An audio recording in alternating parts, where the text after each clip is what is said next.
Hello and welcome if you're watching this or listening to this. This is intended to just be an idea capture. It's a raw recording of myself.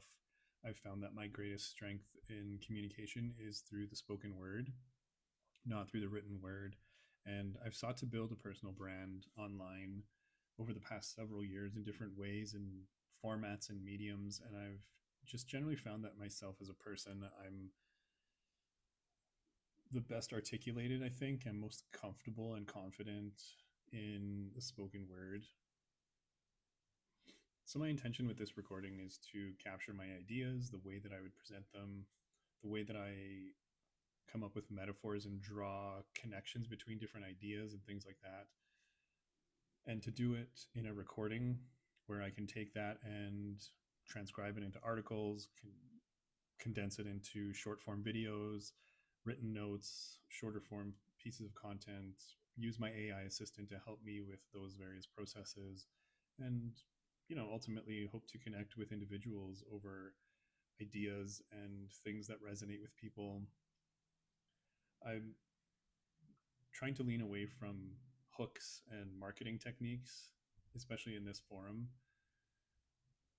because I truly believe in the human connection. And especially when I'm starting out my personal brand, I've found myself getting kind of siloed and niched into what other content creators or people recommend and how to do it and the mechanics of it. And I think it strays a little bit from what I believe is really the essence of what I'm trying to do here, which is a person to person connection, regardless of the subject matter. I think that that's like the true power of the internet and these avenues of communication that we've established through technology, obviously the internet and social media specifically in that regard. And the human to human connection is about resonance, it's about energy, it's about vibration and how people show up and how they communicate with each other. So what I've set up for myself is basically a coffee and open mic time and free airspace and no time limits. Just a place for me to be able to just talk. So I have my coffee, I have my water, and I'm going to try to not overthink this because I'm still thinking about posting it on YouTube in its raw form. I may or may not do that, and I may just distill it into other outputs for my school community, my Substack, TikTok, whatever it is. And one of my ideas was to get my AI assistant to give me some prompts. And so the first prompt is this: you've been through a lot of personal change and done a lot of work on yourself. You're talking a lot about things like self worth and societal conditioning.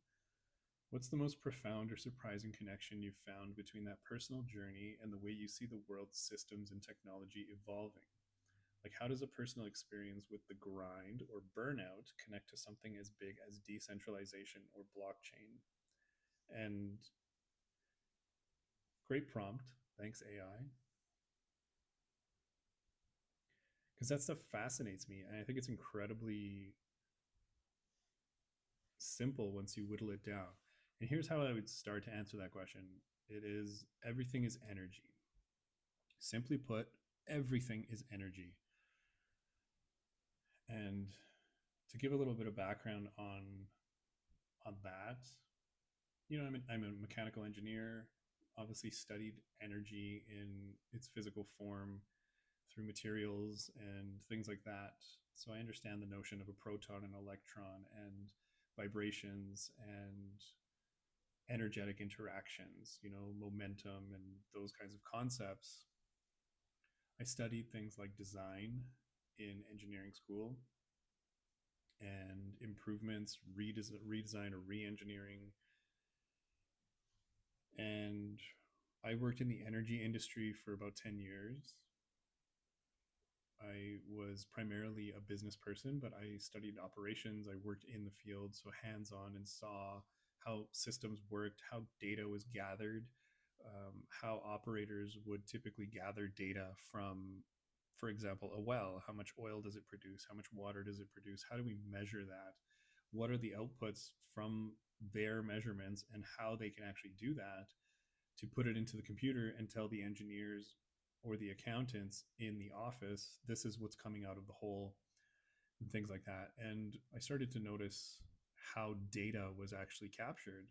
What statistics are we even running with? And we would base our economics and our financial predictive models, our risk analysis, all those kinds of things on that data. So I learned the importance of scrutinizing data.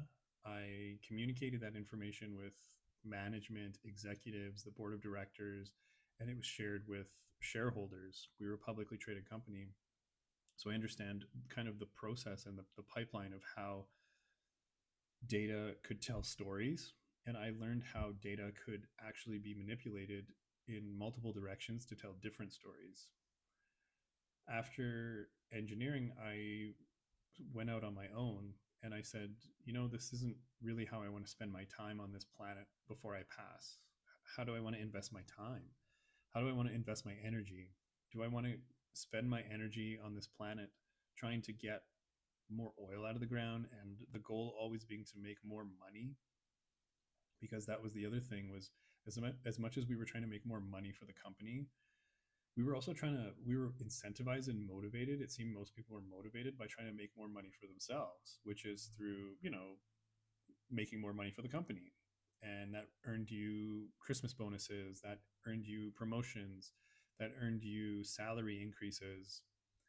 And I could tell from speaking with people on my teams in various domains and in different stages of their lives and careers. I was in my 20s, but people in their 30s, 40s, 50s, 60s, the significance of that money and what was it doing? What role did it play? When was it ever good enough? And I think that was when it really started to come together for me, was when is it ever enough? What are we chasing? What is the end goal here? What is the objective? It was generally always laid out by the company.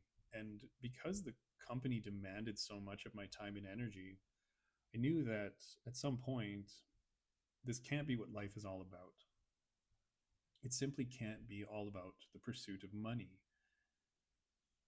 There was still an emptiness in me. There was still a hollowness when I was trying to make that my focal point, and it just didn't resonate with me. It just didn't get me out of bed in the morning. It was my teammates that got me out of bed in the morning. It was wanting to play my part and fulfill the roles and the functions that I was asked to perform that got me out of bed. And after a while, because like I said, the money wasn't really it for me. It wasn't doing enough for me. I knew I needed to pursue something else. I knew there was something else that this life was about. I didn't want to die like that. And I had incredible perspective from working funerals in my late teens and early 20s. I was a funeral director, and it gave me an incredible perspective on life. I grew up and I was trained as a volunteer before I was trained as an employee. So I was accustomed to exchanging, my energy, my efforts for nothing, essentially. But the positive emotions that came from helping other people, that meant so much more to me than the rewards that I would be compensated with, being money. It just resonated with me more. I just enjoyed it more. It spoke to me. I knew that I was helping people. I was helping humanity. I was kind of advancing, whether it was a person or a family or a community somehow. That's what spoke to me. So when I left engineering and that job in energy, naturally I started to ask those types of questions, and I sought advice from business leaders, and I learned the importance of mindset. I learned the importance of and the role of emotions in the existence of a human being. I started to study the role of the individual in business contexts, in society, how those roles have evolved. And then over the following years, I watched as it evolved from, the late 2010s up till, present, really, 2025, the explosion of the internet and the connectivity and the opportunities that it provided. I watched as kind of a marketer how people were engaging with those opportunities, whether it was the business leaders and advisors in those spaces, specifically like Instagram, coaching other people how to grow on Instagram. Why were they coaching those things? How were they speaking about the algorithms? And what role did AI start to play in human interaction? And why did we give it such importance? Why is it that we're catering our human connections and the messages that we're sharing with each other and how we're seeking to connect with each other around how an artificial system deems us to be worthy and valuable of those connections and those relationships? This person is not smarter or doesn't have better information to offer, but they have better hooks. Their marketing is better. It may not be that the value that they offer is truly better, but they have all the components of packaging, messaging, value, and service. That doesn't necessarily mean that they're supporting people in the best way or that they're providing the healthiest solutions to things. And I found it very interesting and it piqued my curiosity. In studying successful people in any realm, though, there were certain themes that started to emerge. One of them was mindset, the importance of mindset, the importance of health, the importance of priorities, the prioritization of time as compared to money in highly successful individuals compared to what I might call an average or slightly above average as far as incomes or impact individuals go. And I was fascinated by these notions of, okay, so it's about how I exist, it's about how I invest my time. And specifically, I started to notice that my mindset was not clear. It was clouded by emotional baggage. It was clouded by past experiences. I learned about anxiety. I learned about depression. I experienced those things without realizing that those labels applied to the experiences that I was even having. The disconnect that unfolded between how I was living my life and the reasons that I had made the decisions that I had and how they related to what was important to me essentially laid out the framework for the disconnection and the misalignment in my life. So I continued on my path and in my pursuit of finding alignment and my highest self, my best expression, my highest ability to help and support other people, and unraveled the barricades essentially. I started to unravel and dig deeper into what existed within me. Why is it that I don't have mental clarity? Why is it that I don't have the ability to execute consistently to my highest potential? What's standing in the way? I learned about emotional trauma in that way. I learned about the importance of past conditioning, childhood conditioning. Societal narratives started to come into play. I grew up as a first generation in Canada, first generation immigrant in Canada, South Asian descent. My parents were educated in London, so they brought a professional perspective, but the community conditioning was very present because I was so involved in my community and I grew up with the values of the community and respecting what they were because they taught ethics, they taught integrity, they taught respect, they taught service, but they were always communicated through human beings. And that is also when I started to unravel and find the importance of conditioning on the human being, not only within me, but within those individuals that I looked up to, that I learned from, that I was conditioned by.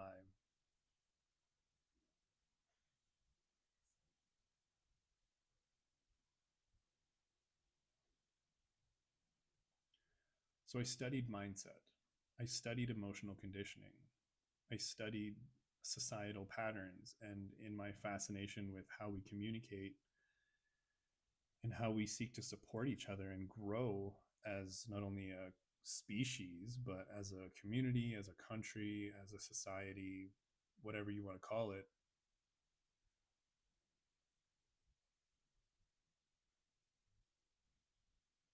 it was clear that there were some consistencies between all of those things. And if you were in business, whether you were in business, politics, research, philanthropy, nonprofit, athletics, call it what you want, it was apparent that it was about how the humans engaged with what they were doing. And then I read Dr. Joe Dispenza, and that was recommended by one of my mindset coaches. It really brought this physical dimension together. It joined it with the spiritual dimension, and it linked it through science and energetics specifically. That was when I had an aha moment. The light bulb went on about how the literal particle, a proton and electron interaction, represent polarity, and they represent the interplay of physical matter with energetic waves. And if you study the double slit experiment, you know what I mean. E equals mc squared, the interaction of matter with energy, and the concept of Newtonian physics and the evolution of Newtonian physics into modern day scientific principles, which stipulate that electrons don't act as though they rotate around protons in the individual most basic element of matter that we understand. They act as clouds. Electrons have no recognizable patterns. Their location and placement around the protons are literally defined by the observer. So that extrapolates out to these notions of manifestation as we understand them and as they're communicated typically in spiritual contexts. And think about what you see on social media. I think of a lot of Instagram gurus and people who have grown personal brands on Instagram specifically around manifestation and how to create a better life, and how critically important it is to understand what you focus on and why what you focus on matters so much. Positivity and negativity in your life. It also broached the subject of perception. The notion that everything is always there, it's just a matter of how we label it, whether it's good or bad. I think of the story of the Chinese farmer who, he had a herd of wild horses show up to his farm one day, and the villagers all said, "Oh, you're so lucky. That's so good." And he said, "We'll see." And the next day, his son was training one of the wild horses, and he fell off and broke his leg. And the villagers all said, "Oh, that's so bad. We're sorry about that." And he said, "We'll see." And then the next day, the country was called to war, and his son couldn't go to war because of his broken leg. And they all said, "That's so good. You're so lucky." And he said, "We'll see." And it was a message about perspective. It's a message about the perception of good and bad, and how different that is from the notion of positive versus negative. And if you study the spectrum of energetic frequencies of light, you know that there's a spectrum of frequency that matter vibrates at. And that is representative of energy, the energy contained within the matter that is in existence. And there's quite a scientific, a literal definition of positive and negative, high vibration, low vibration.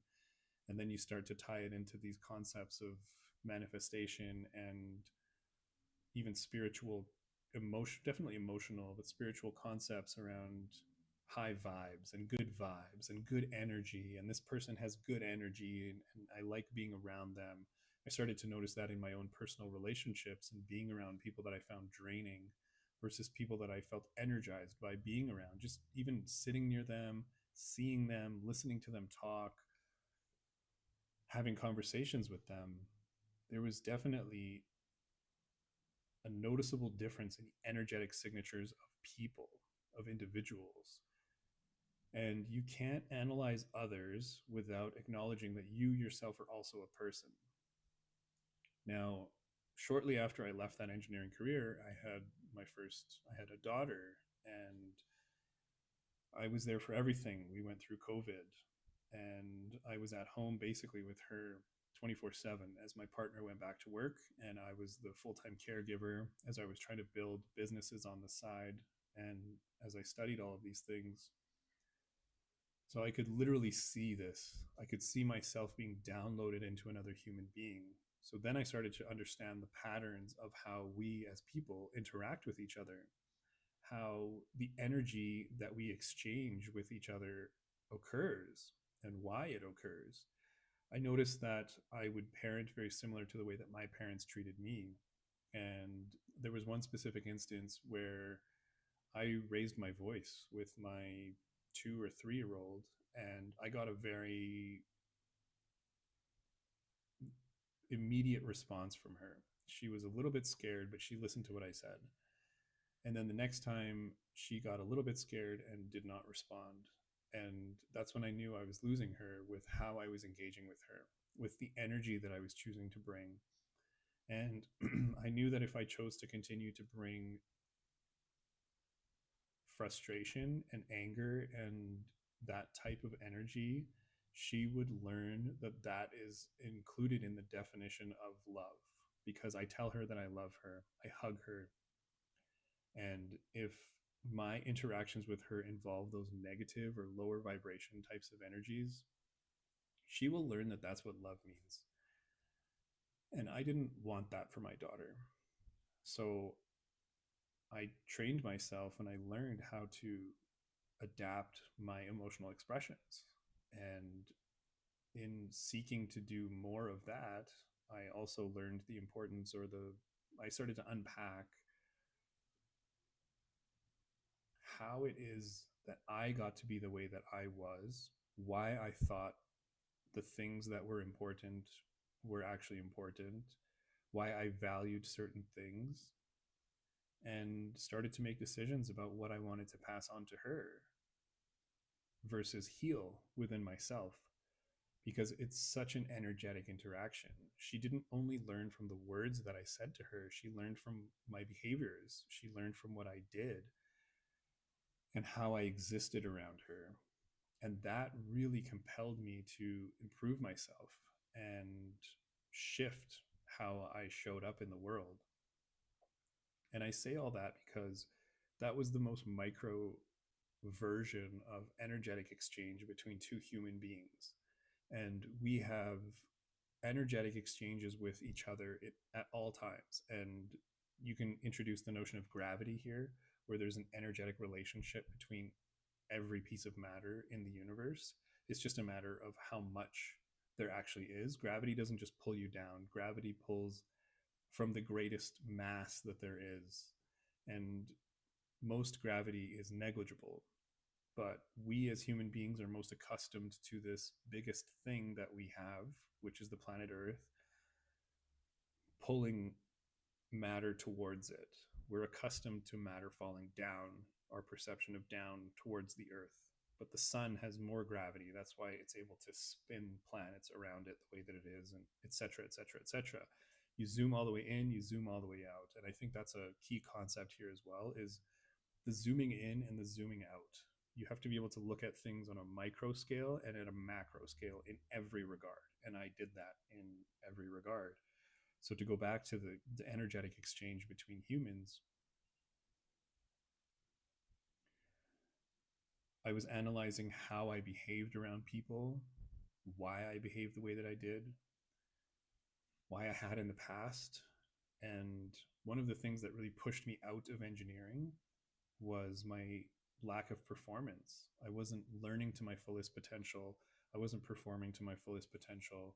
I already told you that I wasn't motivated by money, and I felt misaligned in that domain because of that.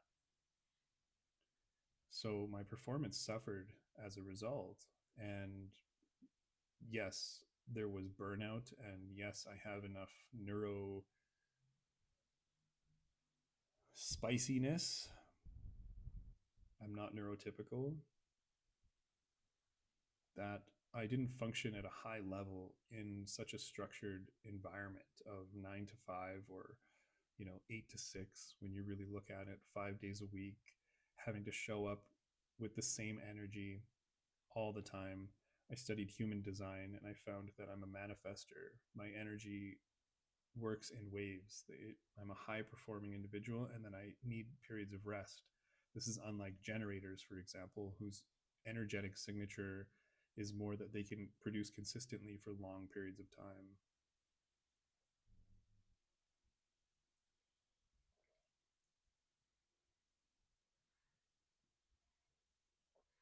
So, to go back to the energetic exchange between people and studying myself and how I was around people,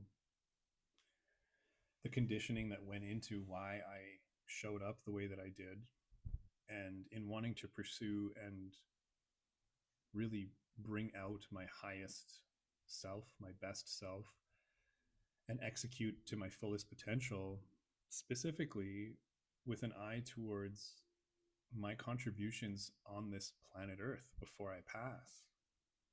I grew up in a religious community and I studied spirituality without even realizing I was studying it. But I was constantly in touch with my spiritual self. And one of the things that my faith taught me was that we're not here for very long. We're not in these human bodies for a very long time. Our true natures are spiritual ones. I was taught that I am a soul living in a human body. And of course, I still believe that today. I don't have tremendous clarity around the spirit versus the soul and their interactions, but I do believe them to be different concepts. But regardless, am I a human having a spiritual experience, or am I a spirit having a human experience? And I believe I'm the latter. I'm having a human experience and I'm not here for very long. So, what are my contributions? What am I going to do? What did I do with my time and my energy? How did I utilize my human body and my physical vehicle in the short time that I had on this planet? That's what I hope to maximize. That's what I want to maximize. So I kept unpacking these concepts around my mindset and why my mindset was holding me back, why my emotions were holding me back. I started to understand them more. I started to understand how they worked together.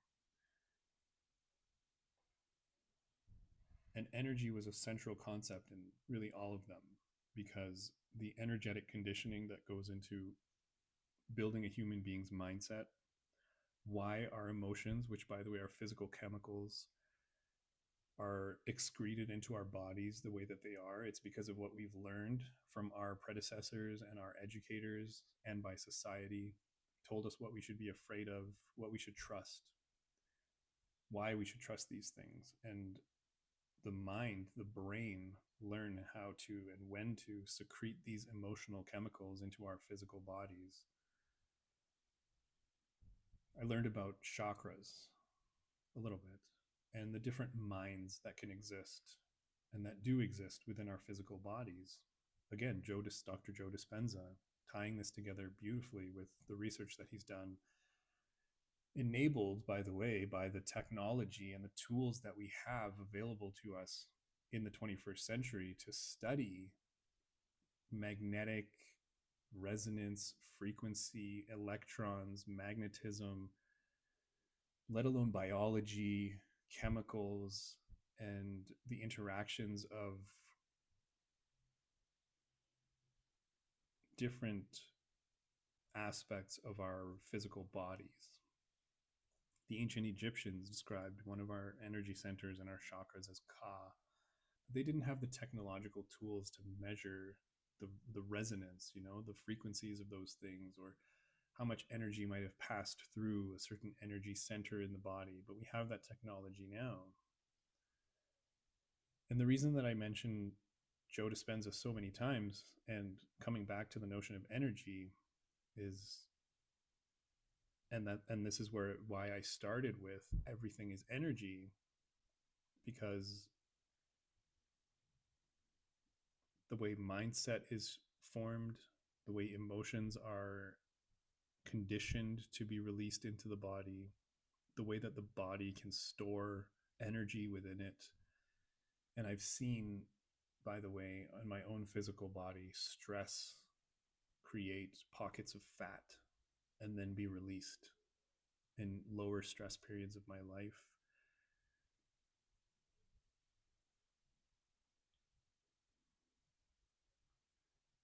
And I mentioned human design earlier because I believe that to be an incredible representation of how our bodies channel energy in this physical realm, in this physical dimension, all acknowledging the awareness of, like I said earlier, the spiritual being that I believe that I truly am.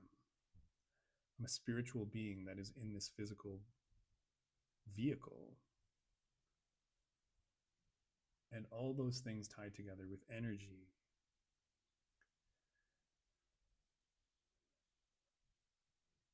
So to go back to the original question and prompt, the most profound or surprising connection between my personal journey and the way that I see the world's systems and technology evolving, it's all energy. My personal experience has taught me the importance of these various components, how they're shaped and conditioned by myself, how the things that taught me these things taught me to treat these different components of myself, whether it was acknowledging them or not. And then the notion of creativity, why I'm here, what am I here to do, and what happens when I write something down on a piece of paper or record a podcast or a video. I'm literally creating something uniquely that's never been created before, because there's never been a me before. And even if there's somebody with an exact energetic signature as me, they existed at a different period of time, or in a different part of the world where they have access to different tools, and they've been conditioned by their environments differently. They might speak a different language. They might interact with technology differently. They might have rolled the wheel differently or something like that. Anything that I create is incredibly unique.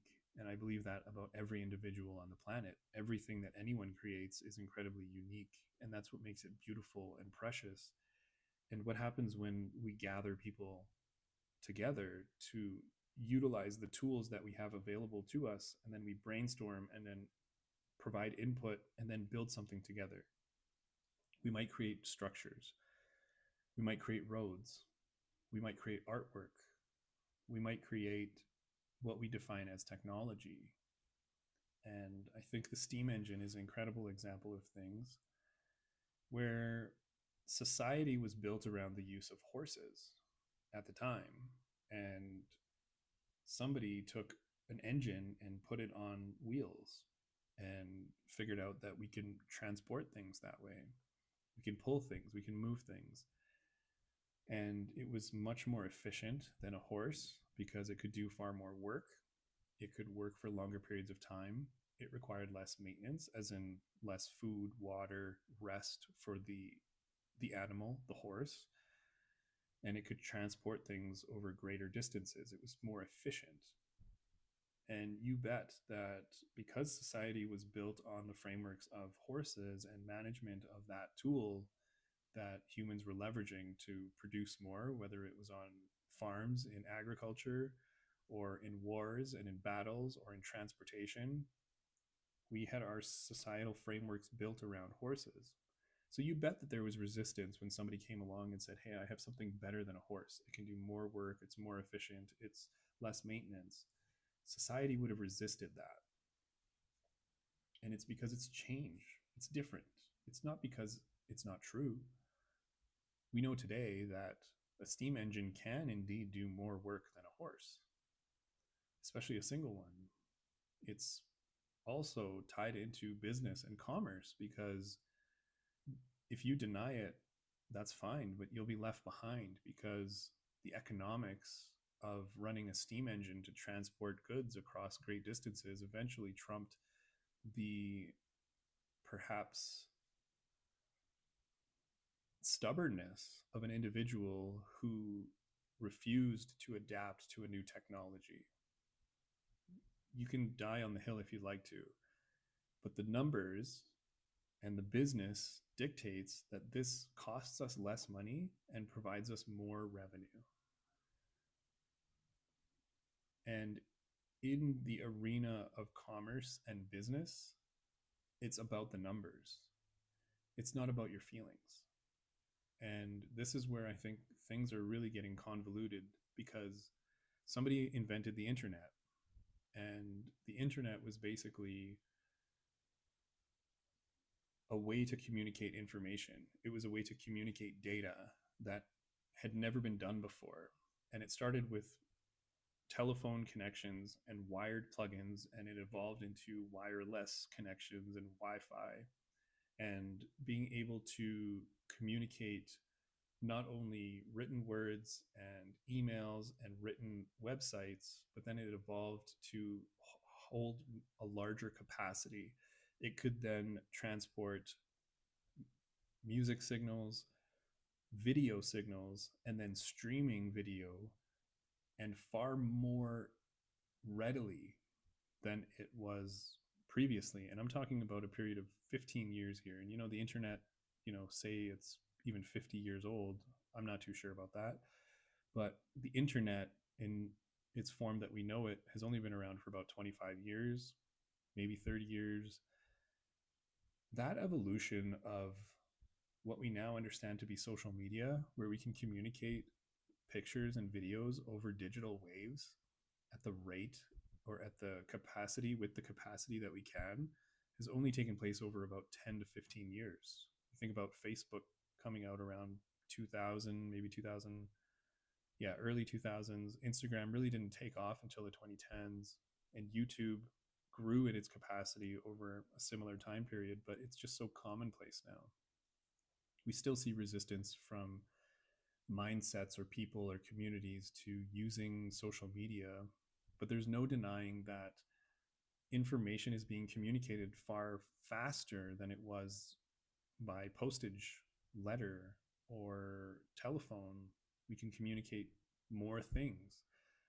So you can live in denial of that technology if you'd like to, but it is less expensive, it is more efficient, it has a higher capacity, which in a business context means less expenses, higher revenues. And in those arenas, the businesses with the most revenues and the least expenses win. Those are the ones that profit. Those are the ones that grow. Those are the ones that are able to provide more to their customers, and then on an expanding basis. And you can even bring back the concept of gravity here, where objects with the most mass attract the most things. It's how monopolies are born. They're almost inevitable in the business frameworks that we had developed, where Amazon can provide the most service to the most people because they have the most access. They have the biggest supply chains. They have the most raw materials available to them. They have the most customers, and they can afford to adjust their own profit margins the way they want to. And on the concept of adopting technologies, to go back to the steam engine and the internet, what basically the internet did that I don't think a lot of people really understand is that it provided the rails. That's what the internet did, not social media yet. The internet provided the railways, just like the steam engine, we needed tracks for the trains to run on. The internet was the tracks, and then social media were the trains that we put on those tracks of how are we going to get this information across these accessible pathways. And we had Facebook, which did it with pictures, and then we grew in our technological capacity, and we could pull more and we could handle more. So then we had videos, and then we had video streaming, and the trains got bigger, and then we built more train tracks because now anybody can run their own metered connections. And today there are a lot of train tracks in the realm of the internet. There are a lot of trains running on the train tracks. And then we built apps, and people could customize their train cars within other people's train systems. They didn't have to build their own railway systems or trains or have their own steam engines. We left that up to, you know, YouTube and Facebook and Instagram and Google and these massive centralized conglomerates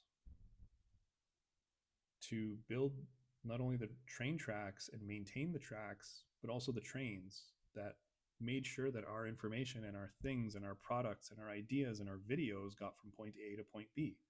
We didn't have to be the ones to build the entire vertical.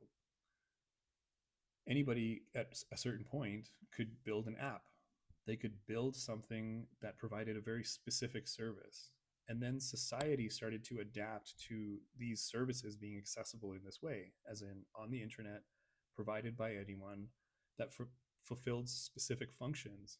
And then it got into our healthcare, it got into our education systems, it got into our professional networks, and the way basically everything operates. We had apps for things, we had websites for things. And that's how humans were connecting and communicating information and sharing information with each other. And it was more efficient. It is more efficient. There's no denying that, because it's happening at scale. And that is the concept of energy. And yes, these are energetic exchanges because we're communicating ideas and value and money, by the way, because our banking is now, we haven't even gone there, but the exchange of monetary value and compensation between human beings is now exchanged digitally in most frameworks. We don't exchange cash anymore, or deeds, or bills, or whatever. It's digital. So we could absolutely go down the road in another talk, perhaps, or this is one for an article, of how that, detachment from paper and then the detachment from the gold standard in the 70s, I believe, led to an inflation of our currency, a devaluation in some ways of the currencies. I don't know if that's the best word, but essentially it enabled money printing and has caused a lot of inflation. And the notion of money has changed so much. And that's also because of these digital frameworks that we've been able to establish through technology in the last 30 to 50 years. But to go back to the trains and the apps and the way that people built these services for each other and the way that we're now doing business with each other as human beings on the planet, it's great, isn't it? Because anybody can do it. It's accessible to anyone. It's been democratized. It's been decentralized. I think that's the key word here, is that anyone has access to the internet now. Almost anyone. The fortunate majority, I think, have access to the internet and tools and the ability to build. And then we introduced AI recently that supercharged that process, because you didn't have to be able to code to build an app. You didn't have to be able to you didn't need certain skills to develop these apps, to be able to put on these train cars, to be able to communicate value to other human beings.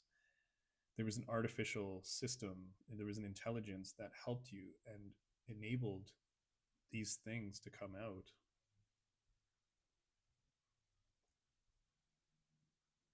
The problem, though, is that somebody else owns the train tracks, and somebody else owns the steam engine, and somebody else can decide if they want to close down that train at any given time. And because you likely built your app on somebody else's train car, and even though you would have customized the interior of that train car and you were providing a certain experience, and maybe you were serving certain food and drink within your train car, maybe you were giving tours, you know what I mean? It still belonged to somebody else. And you had to forfeit certain rights to your own product, your own ideas, in order to just have that space, to have that real estate in that ecosystem of technology. And I don't think people have really come around to understanding this notion of ownership, because you don't own your vertical. And this is where I would introduce blockchain technology. because blockchain technology is digital. It represents the exchange and storage of value between human beings. And no, it's not specifically ideas and applications, but well, we'll get there. You exchange information and value with other people on blockchains. And what blockchains essentially are built on the template and the blueprint of the first blockchain, which I think was established in 2011. And what blockchain did was that it built a new train track. And on that train track, nobody could modify it because it was owned by everybody that had a piece of it. Nobody could turn it off. Nobody could say that no trains could pass on it anymore. And nobody owned the steam engine that made the value go from point A to point B. But what it did allow was still for people to build their train cars and put it on that new train track called the blockchain and transport things in a far more efficient, far more cost effective manner because it was decentralized. There was no middleman. There was no conductor on the train. There was no single conductor on the train saying who could do what. It was everyone's property. And that master blockchain was not the only blockchain, it was the first one. And it showed us that there actually can exist a technology where it's a public ledger, it's a trustless system, it is something that is owned by everybody that it's owned by, and essentially gave the roadmap for how other people could build their train tracks called blockchains. So then people started building their own blockchains, and this has been happening, in development for 15 years, where people have understood what this thing is, how it works, how it's a decentralized nodal system, and you have no off button. And then, yes, people started building trains on them, and they started building different trains on them. And then the train cars started rotating, and then the train cars you were able to grow things on the train cars and then spin them around and offload different pieces at different times. And what I'm talking about is the 2011 invention of blockchain called Bitcoin. Bitcoin is popularized and it's used in headlines as money and as digital gold. And I understand that from the notion of the storage of value, because it really functions in two different ways or in multiple ways. And go listen to Michael Saylor about this because he breaks it down beautifully. But then Ethereum came along and it enabled faster transaction speed. And then I think it was 3 or 4 years ago, there was an upgrade and they've facilitated a larger scale. And now there are so many different blockchains that can perform so many different functions and that fulfill so many different needs. But the notion remains the same. There's no centralized authority. It's a highly efficient way of transferring value, information. There's no off button.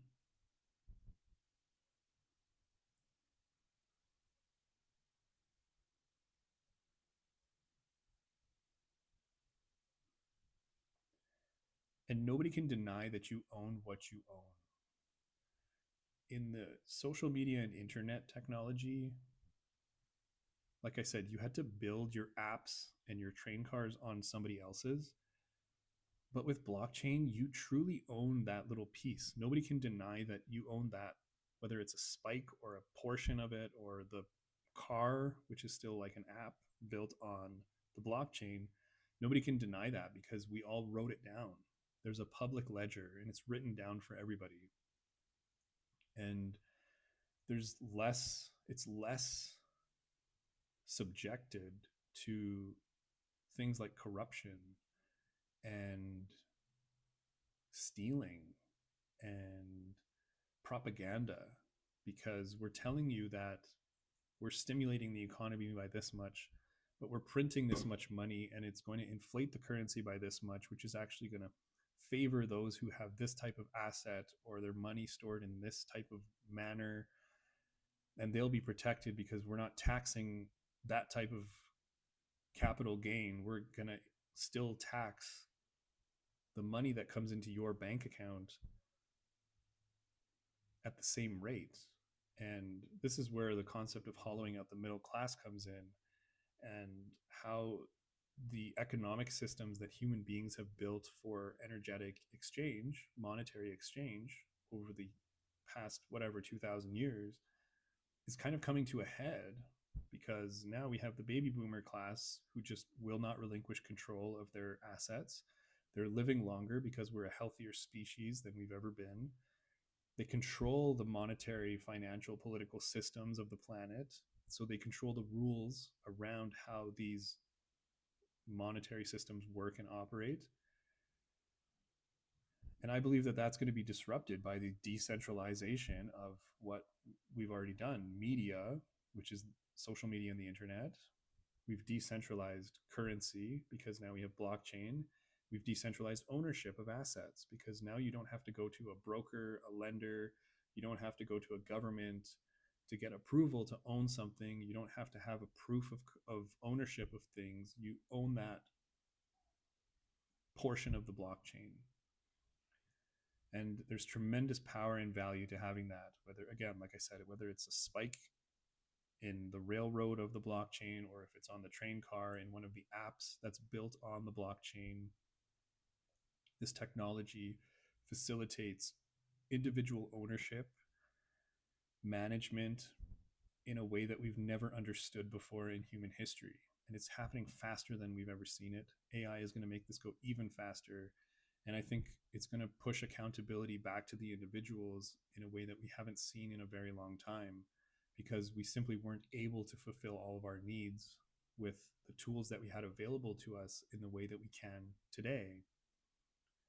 And there's this crazy energetic shift that's happening in the human species right now because people are not understanding that security. I think people have been exposed to the notion that you actually do matter as an individual, and that the conditioning that you experienced growing up in the era that you did, between the 60s to the 2000s or even the present day, it wasn't fully completed and rounded out by science the way that it is today. And we understand neurodivergence differently. We understand healthy human functioning and biology differently.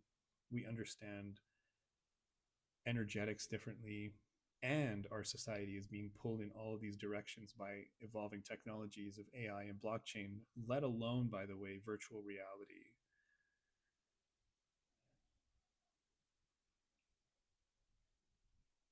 And it's going to be upon the individual to determine how they want to live their lives.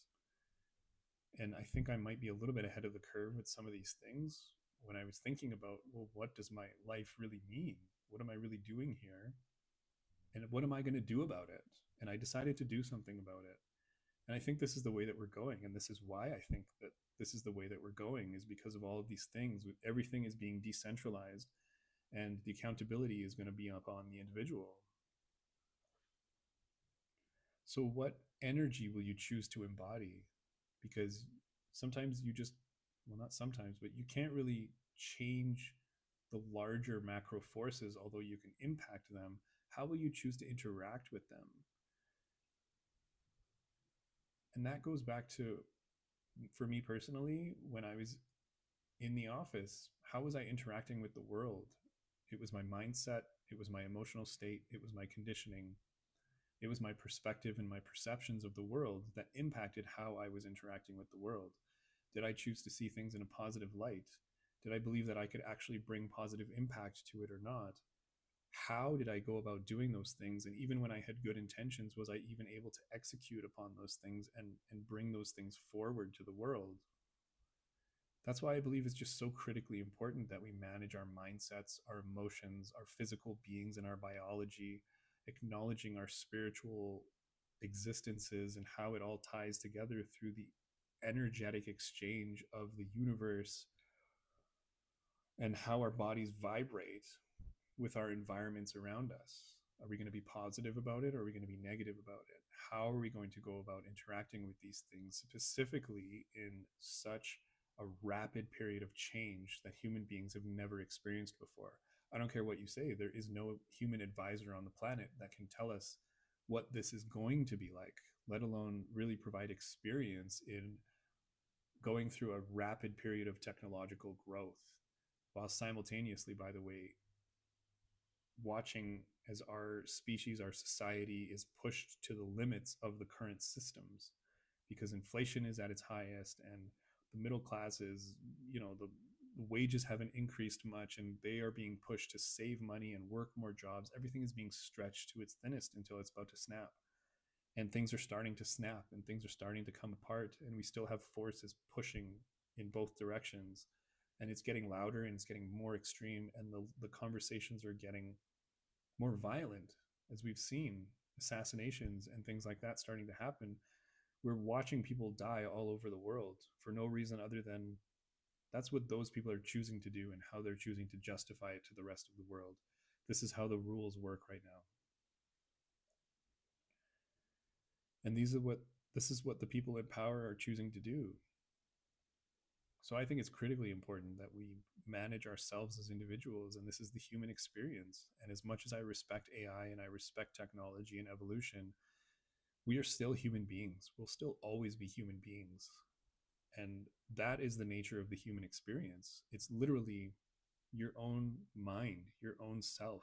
You are living in your own movie. If you die tomorrow, you're gone from my world. But if I die tomorrow, is this world still here? I don't know that it is. I don't know that it is. This could all just be a movie because I only experience it through my senses. I'm a spiritual being after all. How do I even know that this universe is the only universe that exists? I don't believe that it is. I believe that there are multiple timelines. But perhaps that's a topic for another day. So, to go all the way back to the beginning, how does my personal journey tie to the evolution of technology? The concepts of personal, emotional burnout and experiences connect to decentralization and the evolution of blockchain? That's how I would answer it. Everything is energy. Get micro with it, get macro with it. And that's how I look at everything as the engineering brain that I am and how I was trained. If you get really micro, it's energy, the tiny little energetic particle. And if you get macro with it, you can see the energetic relationship. You can see the energetic composition of a family as defined by its constituents. Just like how water is defined by its individual particles and makeup, the family's energy is defined by the people within it, why they've conditioned themselves the way they have, obviously being impacted by their environments, but by their mindsets, by their emotions. That family is one within a community. That community is within a society. That society exists in its environment the way that it does, and it's evolved the way that it has on this planet. And we as human beings share. And so there are all of these relationships that are all happening simultaneously. And they want to tell me that how much money I make represents the value of me as an individual. I disagree. I disagree. I think it's about the energy. And I think I agree with Naval when he said an intelligent person knows how to, or the true sign of intelligence is if a person knows how to get out of life what they want. And you know what I want from life? I want to sit around a campfire and be able to connect with human beings and be in a place where we're bringing value to each other and we're focusing on positivity and we're helping each other. We're making this world a more positive place and leaving behind something better than what we found. That's what's important to me. That's what I think is valuable. And that's how I would choose to live and spend my time and energy on this planet before I die. So I'll go through all the trauma healing and I'll dig everything out of the gutters and acknowledge that I'm a narcissist in recovery and I was a toxic man who learned how to be unhealthy and treat people poorly and didn't even realize it because I was doing the best that I could. And if I've learned anything, especially recently from hurting someone that I cared about, it's that you don't always realize the impact of your actions. Even if you have the best of intentions, you don't know what the outcomes could be. The best that you can do is do the best that you can do and do it with good intentions, do it with a clean heart, do it with an open mind, seek to learn. Tom Bilyeu taught me the importance of building a mindset around learning, not